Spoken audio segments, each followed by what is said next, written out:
નમસ્કાર મિત્રો, Gujarat market YouTube ચેનલમાં તમારું સ્વાગત છે।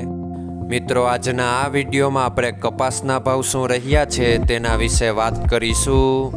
પણ તે પહેલાં મિત્રો, જો તમે કપાસના ભાવ વિશે જાણવા માંગતા હોય તો નીચે આપેલા લાલ કલરના સબસ્ક્રાઇબ બટનને દબાવીને સબસ્ક્રાઇબ કરી લો અને પાછળ રહેલા બેલને પ્રેસ કરી લ્યો, જેથી કપાસના ભાવનો મેસેજ તમને મળતો રહે। તો ચાલો મિત્રો, આજના કપાસના ભાવ શું રહ્યા છે તેના વિશે જાણી લઈએ। મિત્રો, આજના કપાસના ભાવ આ મુજબ રહ્યા હતા।